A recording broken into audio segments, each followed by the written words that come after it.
Welcome to Organizational Behavior. My name is Joseph Meyer Horowitz, and this is my final for the responsibility of managers to rein in on bullying.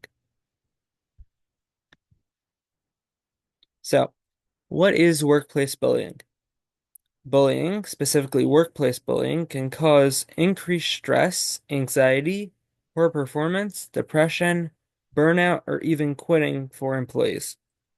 It's important for the manager to take notice to the daily workings of his employees and not let any bullying go unnoticed. Workplace bullying is not a one-size-fits-all thing. There may be many different scenarios or of someone getting bullied. It's a big umbrella, so let's go over some examples. Being abusive at the workplace. Abuse can take place in many forms, the main being physical or emotional abuse. An example of emotional abuse could be being rude to a coworker who hasn't committed any offense or humiliating another employee with no justification. An example of physical abuse could be pushing someone around or obviously fighting or hurting another employee. These examples greatly impact people on a deep level, whether it be physically or emotionally. Obviously, the picture is meant to be a boss yelling at an employee who's just looking down. Spreading rumors. This is another major form of bullying. A major proponent of bullying is caused by spreading rumors or gossip, whether it be true or not true. It's important for a manager to stay on top of unfounded and founded claims, or it can lead to employees quitting or being miserable, leading to a lack of performance. Managers must quickly shut down rumors as quickly as they start, or they risk breaking apart the entire company. Stealing credit from a fellow employee. If an employee is intimidated by either a manager or another employee, it can be very problematic. You might ask how? Let's say you complete a task. Let's say you're stocking the shelves at a store, at Target, and you happen to be very scared of another worker, right? If this other worker was on his phone the whole time, and when the manager walks by, he claims credit for stocking the shelves, meanwhile, you're too scared to speak up, it can create a poor situation for you, right? Because you don't want to look like you're not working. You want to make sure the manager knows, hey, yeah, I was the one that stocked the shelves, right? But at the same time, you don't want to say, hey, I was the one that did that, not him, because then that guy's going to be upset at you and you already don't like him, right? So, in short, managers should ask their team what's going on in the workplace and make sure everyone's being truthful and honest and submitting their own work. Another note, don't forget, managers can be bullies too. It's important for managers to remember that their employees are humans too, some more sensitive than others. And when you're in a position of power, it's important to rule with compassion and empathy in mind. Yelling at employees doesn't solve any problems, it only makes things more tense and hurts performance.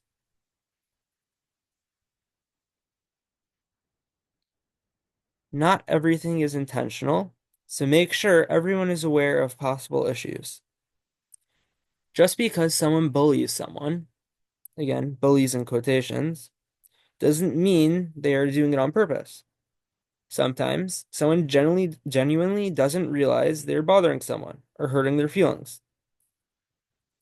Many people today are emotionally attached and or simply don't realize they're causing someone else pain. That's why it's important to make sure all employees are educated on what's acceptable and what's not to avoid these accidental mishaps. Why does any of this matter? When a manager ignores an employee's cry for help, it's more than an action. It's betrayal and it's a stab in the back. Hence the picture of Caesar. Managers are not just there to oversee employees, managers are also there to help employees and support them through challenging situations. If an employee ignores bullying, not only could the company get sued and or lose the employee, but they also ruin team morale and cohesiveness, create turnover, and crash production. It's important for everyone to do their part. The manager has to be on top of it. Employees should report abuse if they see another fellow employee getting abused, and so on and so forth. Imagine working a job where you have to reteach a coworker every week because nobody can ever last. Never getting the flow completely right destroys production times.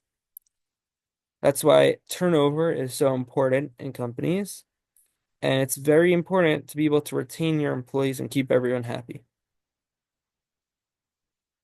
So, what are some steps managers should take? With all this said, how does a manager overlook his employees? What are some habits and actions they should take to disable bullying? Here are some. Listening without judging is an important thing. Employees have to feel as if they have someone to go to when they're in trouble. If they don't think they can trust the manager, they likely won't go, right? If I don't trust you, why would I go and confide in you? Lead by example. Be the person you want your employees to be. Simple. If you want your employees to be honest and truthful, be honest and truthful with your employees. If you want your employees to work hard, show them how to work hard. Work hard yourself, and they'll look up to you. And follow up.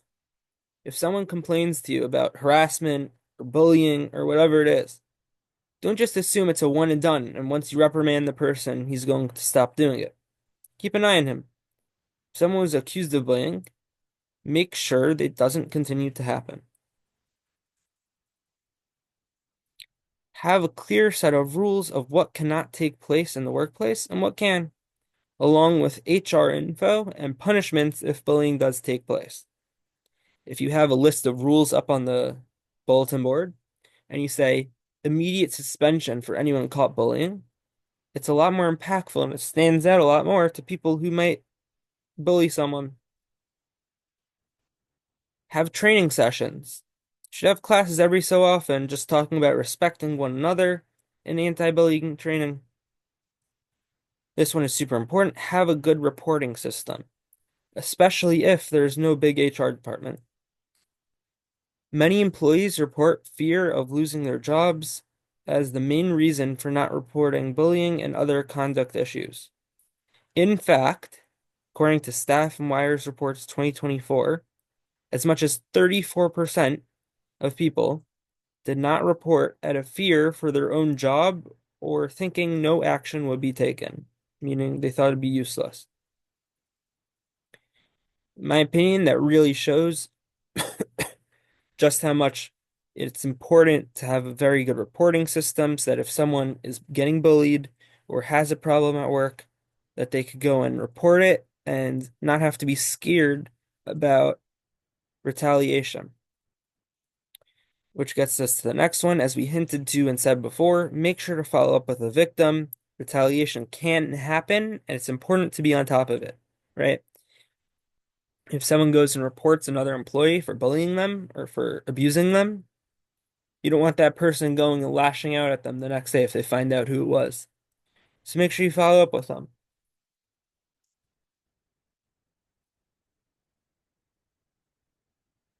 What are some of the costs of ignoring bullying? First and foremost, good people will get hurt if leadership stays silent, right? If someone goes and they leave out their heart to bleed, right? They say, this person's bullying me. They're not letting me work in peace, right? They're making fun of me. They're humiliating me, right? And you go and you say, yeah, okay. And you don't do anything about it, right? It really hurts the person. Morale drops. Why should I be motivated to work for someone who doesn't care about me, right? If I take out my time and I make myself vulnerable and I report someone for bullying me and the management doesn't do anything, they just let it continue, my morale's tanked, right? Why should I be motivated to work for someone who doesn't care about me? In the same line, productivity declines, right?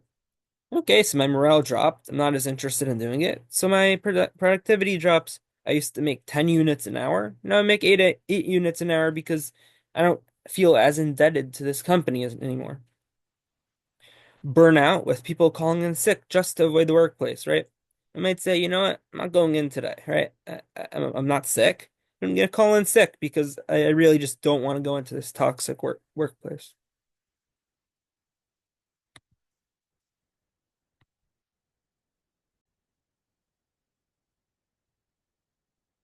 Again, trust is broken, possibly beyond repair. It's very hard to repair trust. Once you break someone's trust, how are you supposed to trust someone again after that, right? If someone reports someone and you don't do anything about it, it's very hard for the person to come back to you and say, "Hey, a person's bullying me again," because why would the person care the second time, right? In the same vein, reputation takes a hit. If before you were known as a great manager, and then after a word goes around, yeah, you know that guy that was bullying the person, he got reported, and nothing happened to him, right? Oh, must be that guy's not such a great manager. It's very hard to climb back from that. And possibly worst of all, on a corporate level, legal action can happen, especially if the bullying was due to some sort of discrimination. Lawsuits may follow, right? Person gets bullied, maybe it's because they're a slow worker, right? Maybe it's because of the color of their skin, whatever it is. If no action is taken, if the manager stays silent, the person could quit and sue the firm or sue the company or whatever it is.